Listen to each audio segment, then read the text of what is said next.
país estamos viviendo, Cristina? Bueno, estamos con una derecha antiestado, muy cruel y un tanto esotérica, para mi gusto, ¿no? ¿Esotérica? Esotérica, sí, un tanto esotérica. Pero vos sabés que el haber cumplido muchos años te da una ventaja. La única ventaja que tenés de cumplir años es haber visto muchas cosas en el país.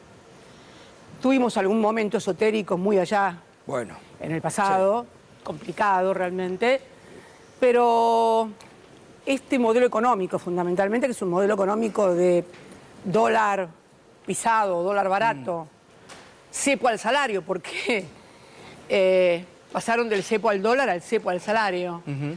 Y de repente esta situación social que se vive, este ajuste en áreas del Estado que realmente siempre han tenido un comportamiento ejemplar, como es el del Garrahan, o lo que se ha dado en conocer hace unos días por parte de la Academia Nacional de Ciencias Exactas, sobre el éxodo, sobre el financiamiento de todo el campo tecnológico y científico argentino y el éxodo otra vez de científicos. Pero bueno, ahora, las características o la situación geopolítica y nacional en todas esas etapas fue totalmente diferente, porque la dictadura de Videla y Martínez de Oz recibió un país muy desendeudado, con lo cual le permitió aguantar la plata dulce y ese dólar barato durante muchos años. Terminó muy mal. Terminó muy mal. El escenario geopolítico de la convertibilidad de Cavallo fue una crisis de deuda que no solamente había azotado a Argentina durante el gobierno de Alfonsín, sino a toda la región. Hubo crisis de deuda externa en Perú, en México, en Colombia, en Venezuela, y por eso surgió el famoso Plan Brady. Primero intentaron con el Plan Baker, los americanos, y después con el Plan Brady. Esa refinanciación de la deuda más las privatizaciones de lo que se denominó las joyas de la abuela le permitieron a ese modelo de dólar barato. Este gobierno empezó primero con la dolarización. ¿Vos no sé si te acordás? Sí, la promesa de campaña venían por la dolarización. No solamente eso. Ahora, antes de avanzar ahí me quiero detener porque usted dice es un gobierno antiestado, es una derecha esotérica. Ahora, la crueldad exhibida pocas veces vista. Ah, bueno, eso sí, es una... Porque digo, un presidente que va contra los chicos por eso del te digo, Garrahan... es cruel. ¿Qué es la crueldad? Solazarse Pero nunca se vivió esto, Cristina. No, bueno, vivimos épocas, en la dictadura fueron épocas también muy duras, donde el sálvese quien pueda, donde si se lo llevan por algo será.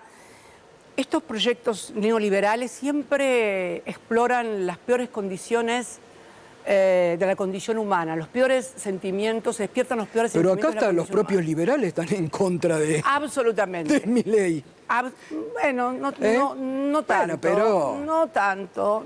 Algunos exponentes... No creo, sí, pero no tanto. ¿No? El sistema económico hegemónico lo protege, el sistema mediático hegemónico también, más allá de escaramuzas, también lo protege. Ahora, ¿y por qué cree que cuando a usted le cuestionaban tanto las formas? Bueno, pero a mí me cuestionaban. Las formas eran... Hoy permiten la burguesía que calla, periodismo que calla, que antes se exaltaban. Lo que pasa es que en realidad no les molestaba ni las cadenas nacionales, ni mi forma. Lo que les molestaban eran las políticas que llevábamos adelante. Entonces, las tres mejores distribuciones del ingreso se dieron durante el primer gobierno peronista, durante el año 74 y fundamentalmente durante nuestro gobierno que terminó en el 2015 con un 52% de participación de los trabajadores en el PBI. Eso es fundamentalmente lo que movilizó la crítica. Ahora, Cristina, nuestra. Y el desendeudamiento también. Bueno, ¿qué es lo que ha pasado ahí? ¿Qué se ha quebrado? Bueno, creo que, a esta derecha, como yo te digo, cruel y un tanto esotérica, antiestado, primero hubo una derecha en el 2015 que gana las elecciones, una derecha mafiosa. Macri. Y cínica, que yo quiero recordar, ganó las elecciones del 2015 diciendo que los argentinos no iban a perder nada de las cosas buenas que tenían y que solamente se iban a cambiar las cosas que estaban mal. Y a partir de ahí se desató un sistema de persecución y de estigmatización judicial al principal partido de la oposición y fundamentalmente a la persona que hoy está sentada acá, formidable, en consonancia con el sistema hegemónico de medios. Esto fue realmente muy devastador. Y realmente, y además también la construcción contra la política, ¿no? Bueno, contra la política. Contra la política. Bueno, ahí porque está. La convencieron de que quienes habíamos estado, y por lo menos intentaron hacerlo, no a todos, por supuesto, porque después pudimos ganar en el 19, que nos habíamos robado un PBI. Sí. Y bueno, esta frasecita... Y no que se habla del Fondo Monetario Internacional que se pero, fumaron. a ver, mi querido Gustavo y mis queridos televidentes que nos están oyendo, resulta ser que cuando se robaban un PBI, los argentinos no se endeudaban, los argentinos tenían mejores salarios, lanzábamos satélites al espacio, se construían viviendas, se construían universidades, o sea, alcanzó para todo eso, alcanzó para pagar la deuda al fondo y reestructurar la deuda externa, tener los mejores salarios, tener universidades nuevas en todo el conurbano y en todo el país. Cuando terminamos nosotros, cada provincia argentina tiene una universidad pública nacional. Alcanzó para todo eso y cuando llegaron los honestos y los transparentes, ¿no les alcanzó para nada? ¿Hay puntos? La derecha mafiosa fue fundamentalmente, bueno, a ver, tareas de espionaje, pero no solamente a los opositores. El gobierno macrista terminó espiando a sus propios dirigentes. Lo espió a Rodríguez Larreta, lo espió a Santilli, hizo del espionaje que ya venía inclusive con la propia familia del presidente, que se espiaban entre ellos. Y además el instrumento del poder del partido judicial sobre todo el sector opositor. Esto es una derecha mafiosa y cínica, porque además, paralelamente a esas tareas de estigmatización, de persecución judicial, había una suerte de creemos en la independencia del poder judicial, cuando sabemos perfectamente que todo el poder judicial está tomado fundamentalmente o por el macrismo o por el sistema de medios hegemónicos de la República Argentina, ¿no? ¿Eso Clarín también forma parte de la derecha mafiosa? Pero, sí, claro, absolutamente. Vos fijate... ¿Hoy hay continuidad en el gobierno? ¿Por pero qué cree fíjate, que, pero pese además, a que Macri ha sido humillado, Macri ha sido humillado y va a pedir, por favor, pero que además, lo ¿por qué te tengan en digo cínica, Gustavo? En esta última campaña, en la ciudad de Buenos Aires, vimos cómo el macrismo se horrorizaba de que La Libertad Avanza hiciera un videíto de inteligencia artificial y le culpó a los loquitos de La Libertad Avanza. ¿Se olvida el macrismo lo que le hicieron a Filmus en el 2011? Bueno, Aníbal Fernández. Eran estos mismos loquitos. Aníbal Fernández. En el 2015, cuando en el living de una diputada nacional, el entrevistador estrella, el periodista estrella, que no lo voy a mencionar porque abandonó ya el mundo de los vivos, pero el periodista estrella del Grupo Clarín le hace un reportaje en el living de una diputada nacional a un narcotraficante que dice que nuestro candidato en la provincia de Buenos Aires era la morsa y el responsable del triple crimen de Moreno, no sé dónde había aparecido 3 cadáveres. Y que no la haya metido presa a usted. Así es. Digo, es un tema bastante escandaloso, ¿no? Así es.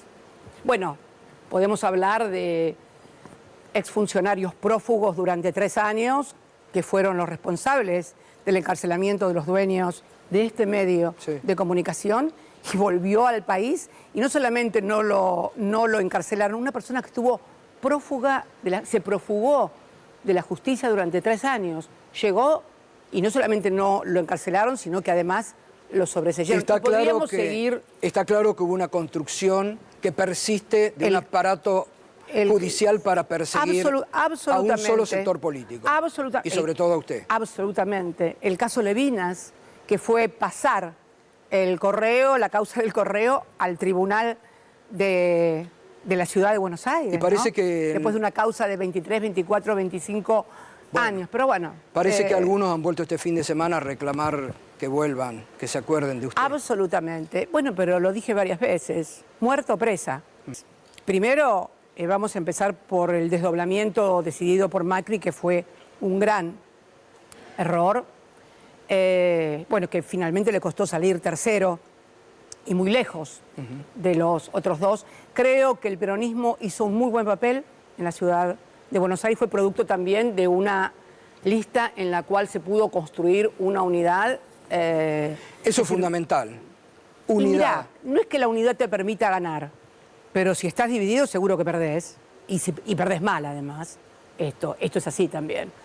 Fíjate que salvo dos sectores que resultaron absolutamente minoritarios, realmente se pudo construir un espacio en el cual confluyeran las distintas corrientes políticas internas del partido acá y de otros partidos también, de otras fuerzas políticas aliadas acá en la ciudad de Buenos Aires, y se hizo una elección de 27 puntos. También me parece que percibe la gente que no hay una discusión en esas elecciones que sea la que lo involucra en sus intereses concretos de todos los días. Me parece que eso también tiene que ver. Pero estamos ante un fenómeno que parece que viene a quedarse, que no es lo que pasaba en el 2001, ¿no? Porque vos fíjate que yo siempre lo que digo es que la gente tiene que ir a votar. La gente tiene que ir a votar. Sí. Y si no le gusta ninguno, que vaya a voto en blanco, lo que pasó en el 2001, cuando mucha gente votó en blanco. El voto bronca que ponía cosas... En el 70, bueno, en algunas provincias fue acá arriba. En la ciudad de Buenos Aires. Claro. En la ciudad de Buenos Aires, en el 2001, ganó el voto en blanco. Rodolfo Terráneo entra ganador como senador, pero después del voto en blanco. De acuerdo. En Santa Fe, Reutemann pasó lo mismo. Porque es el bastión del peronismo. La provincia de Buenos Aires, en base a una política muy fuerte... ¿Qué hicimos ¿Qué hice, mejor dicho, en el año 19? En el año 19 convoqué a todos los que de alguna otra manera me habían puteado durante mucho tiempo para, vamos a decirlo así... Totalmente. Lisa y llanamente, y construimos una lista de unidad. Y ganamos en primera vuelta y ganamos la provincia de Buenos Aires. Me parece que fue una construcción... Yo el otro día escuchaba a alguien que criticaba la unidad del 19. La verdad que la unidad del 19... la ganamos con todos los sectores. La ganamos en la primera vuelta y no era fácil, porque se construyó, o sea, cuando yo cambio el escenario, cuando ese 18 de mayo anuncio quién va a ser el candidato a presidente, a los 3 días, esa derecha mafiosa me sentaba en la causa de vialidad, con lo cual, quien era la candidata natural del Partido Justicialista, totalmente, que era yo, iba a estar sentada durante meses. Vos fíjate que al mes de que yo me tuve que sentar ahí, o sea, había que presentar la candidatura de presidente. Cambiamos el escenario. Esto es toda una definición para lo que se viene. Pero eso fue lo que hice en el 19. No es que yo di un paso generoso al costado para... No. Había que hacerlo porque el sistema hegemónico judicial y mediático y económico de la República Argentina había colocado a quien era la figura más representativa y más convocante en el sillón de los acusados. Había que dar vuelta al escenario y lo hicimos. Bueno, si después la gente ya no entiende, o los que resultan que tienen que ejercer esa representación no entienden de qué se trata, bueno, ya hacernos cargo también a los que hemos construido esa estrategia que fue ganadora. Y en el 23 fue exactamente lo mismo. Claro. En el 23, a ver si nos acordamos, porque es bueno hacer este ejercicio de memoria, además. Gustavo. Sí. En el 23, desde el gobierno querían llevar a Daniel Scioli de candidato. Así, como te lo estoy diciendo. Mi candidato a presidente era Guado de Pedro, el ministro del Interior, por abajo de la línea de pobreza. Primera vez en el peronismo que sucedía esto. Pero esta estrategia de conservar la provincia de Buenos Aires en base a un proceso de unidad, poder entrar al balotaje, y estuvimos tal vez a 2,60 puntos de poder ingresar, con varios gobernadores que desdoblaron las elecciones y terminamos con apenas 5 gobernadores. Por eso la estrategia de desdoblamiento no sería la más aconsejable, pero esta es la verdadera historia. O sea, la unidad no presupone el triunfo, pero la unidad es fundamental. Pero divididos, a ver, si alguien tomó la idea de desdoblar porque pensaba que la oposición iba a ir dividida, bueno, me parece que... Pero quiero contar esto porque... Pero me parece central, Cristina, porque a veces a uno, créame, parece que esta obviedad dice estar pensando tonterías, porque hay que hacer este recorrido. Porque algunos la ponen a usted como el factor, dice, Cristina no quiere la unidad. Entonces me parece importante este recorrido. A veces uno cae en la obviedad de lo que... Construimos la unidad del 19. Si había alguien para sentirse, digamos, molesta, era yo que había sido la atacada. Yo le invito a cualquier dirigente o a cualquier periodista que busque un registro mío periodístico hablando con nombre y apellido mal, criticando a otros dirigentes. Normalmente es verdad. no lo hago, no lo hago. Es más, los que fatigaron canales de televisión criticándome, los que fatigaron actos criticándome y diciéndole, terminaron en un proceso de unidad que nos permitió que el macrismo, hubiera sido tremendo que el macrismo ganara las elecciones y convalidar el endeudamiento con el fondo, y convalidar tarifazos, y convalidar, bueno, todo lo que había sucedido en esos 4 años. Porque aquel le había dicho que no. No creía. ¿Candidata a dónde? ¿Por qué tan incrédulo? En la tercera sección electoral, ok. tal cual se dijo. Yo tenía la duda que iba a ser en la tercera, teniendo en cuenta la legislatura bonaerense. Pero alguien piensa, pero no es un problema de la legislatura bonaerense. Es un problema de sentido común. Alguien concibe que si al peronismo no le va bien en septiembre, en las provinciales, en lo que es el bastión del peronismo, nos puede ir bien en octubre, pero además, alguien pensó que si nos va mal en septiembre, esto puede irradiar no solamente a las elecciones bonaerenses en octubre, a todo el país, Toto. Escuchame, estamos eligiendo... Ahí está la primera reacción, en vivo, Estamos reeligiendo, estamos yendo a elecciones en 8 provincias para senadores, que son 8 provincias que fueron elegidos los senadores con la boleta presidencial. Estamos yendo a la mejor elección que hizo el peronismo desde el 2015, que fue 48 puntos en primera vuelta, y obtuvimos, salvo en el caso de la ciudad de Buenos Aires y en Entre Ríos, en el resto de las demás provincias ganamos en todas las senadurías. No tengo dudas. Pero además, fíjate vos, yo quiero detenerme un poquito, que además está en peligro porque está claro que pese a ese decreto 70, que duerme el sueño de los justos en la Corte Suprema de Justicia, esta Corte Suprema y este sistema judicial no solamente ha sido utilizado para perseguir a los opositores, también oficia como guardia pretoriana de un sistema económico, un orden económico absolutamente injusto e inequitativo. Yo te pregunto algo, si el decreto 70, que fue prácticamente una reforma constitucional encubierta... Eso va a decirle, intentaban reformular la Constitución. No, la intentaron no, lo hicieron.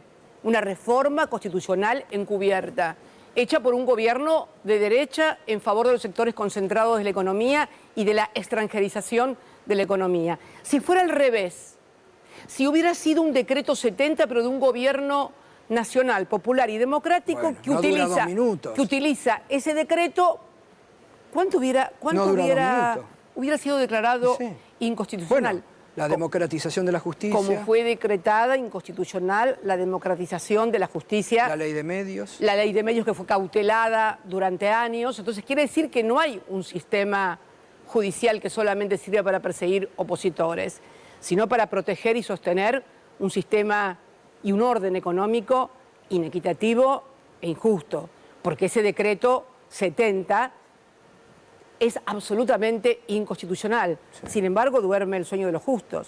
Entonces, ahora ahí, porque eso también es un poco, digo, es desesperante a veces estas cuestiones de la Argentina, porque entonces está todo formulado para que gobiernen siempre la élite. No, siempre no.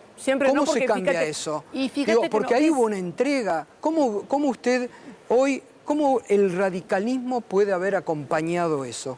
¿Cómo sectores del campo nacional y popular, ligados en algún momento, hombres que en un momento estuvieron en el justicialismo, pudieron acompañar esa entrega? Bueno, te puedo dar ejemplos de que estas cosas sucedieron a lo largo de toda la historia. Sí, pero esto es fuerte. En realidad, no, es fuerte porque nos toca vivirlo a nosotros, quienes nos gusta la historia mucho, hemos podido vivir o leer sobre situaciones similares. Pero finalmente hay un momento en que el pueblo y la patria siempre emergen. Mira, puede haber periodos en donde hay confusión en la sociedad y hay tal vez desorganización en el campo nacional y popular. Pero llega un momento en que las cosas se ordenan. Fíjate vos, yo me acuerdo la llegada de Néstor, allá en el 2003. 22 años se cumplieron. Néstor, ¿dónde? 22 años, digo, se cumplieron. Néstor fue un hijo de la crisis del 2001. Sí, ¿no?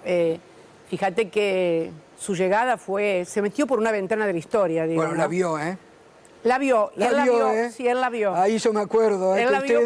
ustedes no la veían, ¿eh? No, porque primero pensábamos en el 2007. Sí, y él dijo es ahora. Es ahora, dijo, sí. Es ahora, dijo, ¿eh? Y se lanzó en el 2003 y bueno, y tuvimos momentos en los Hubo cuales... por ahí algún reproche. en Del los ridículo no momentos- se en los vuelve. momentos- Es que yo soy... Néstor era un optimista total y yo soy un poco más pesimista. Yo, o sea, tal vez producto, como decía Gramsci, ¿no? Él era con el optimismo de la voluntad, tenía una voluntad total. Yo soy un poco más pesimista con la razón, por ahí, por la razón, ¿no? Pero me parece que... Lo extraña que que es ser impresionante. Yo Mucho. tuve la dicha de Todos conocerlo los desde el días. Vamos.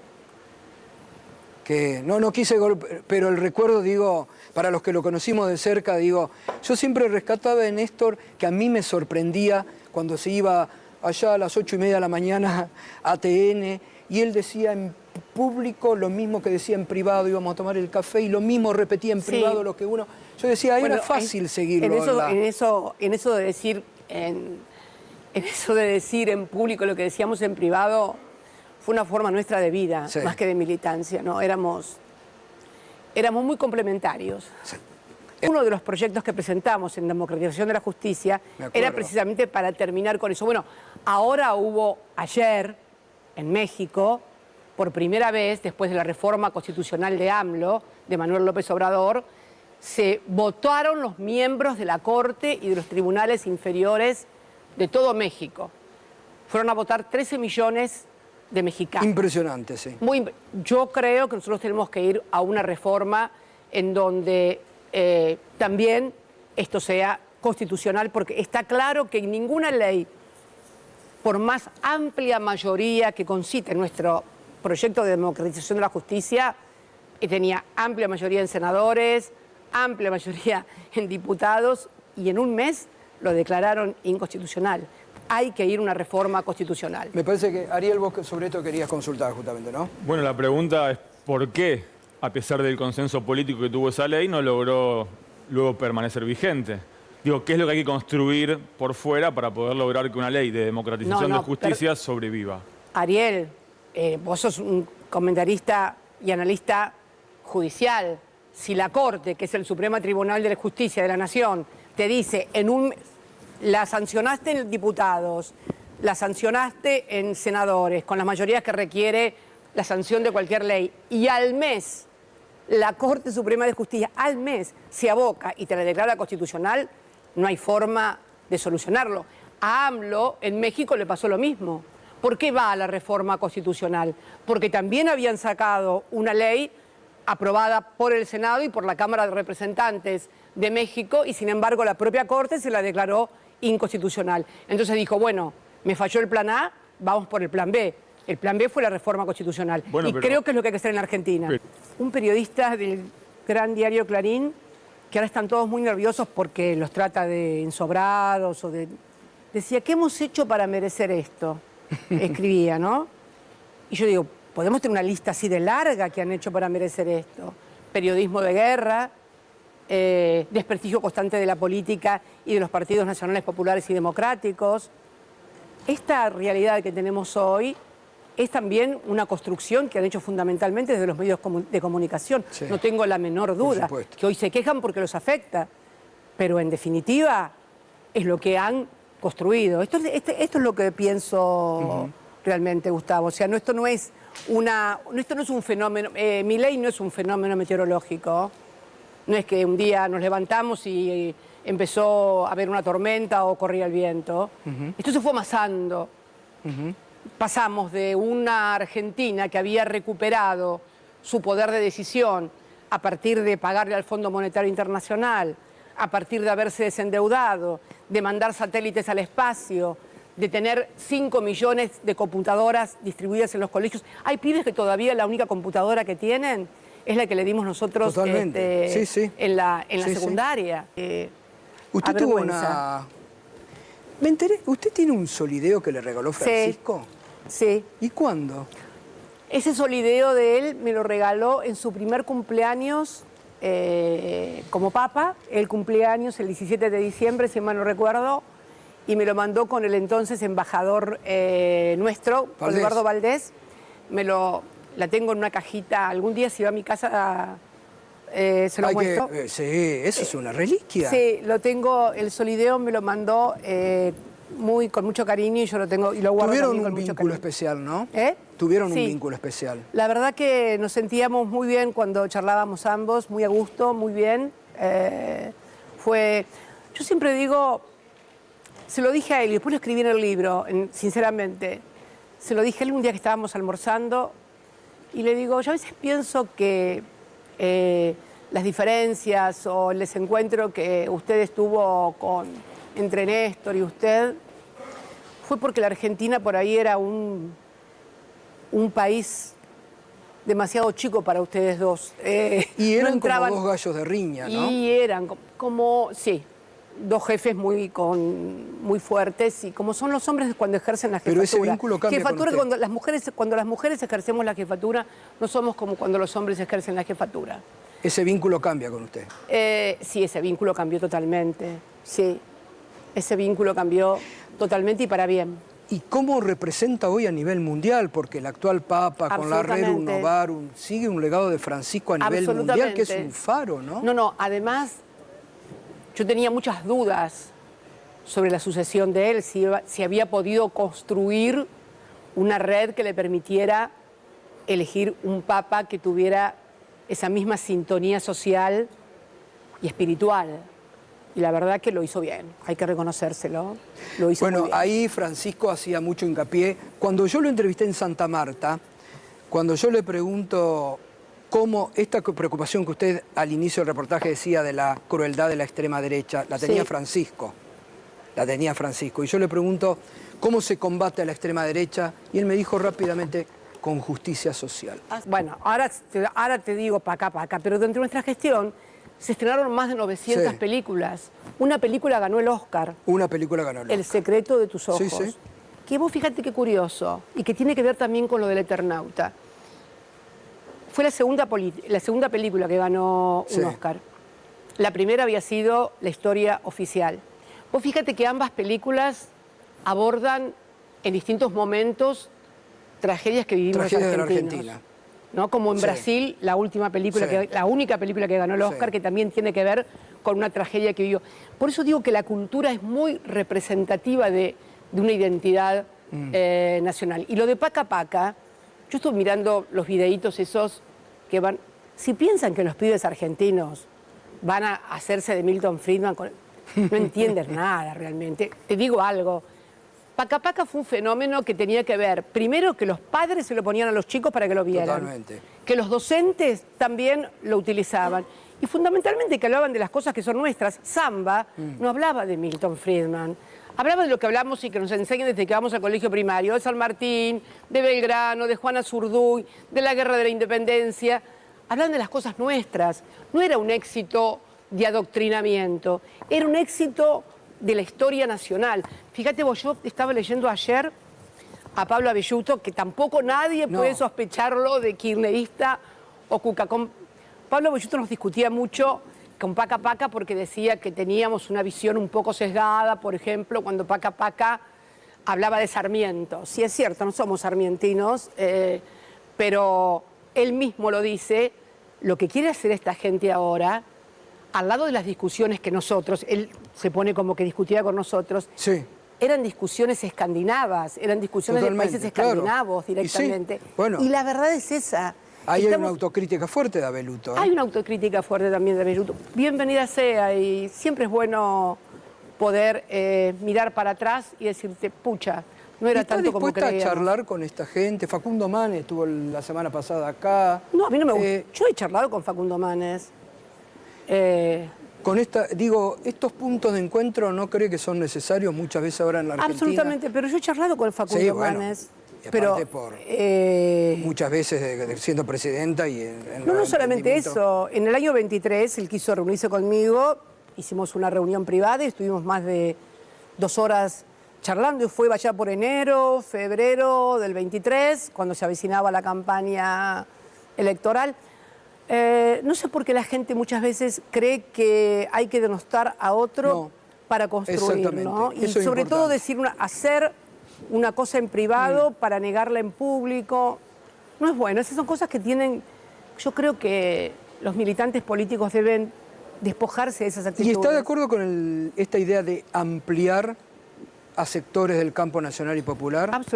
Pero nosotros lo hemos hecho permanentemente. Dos cosas me gustaron mucho de esos mensajes.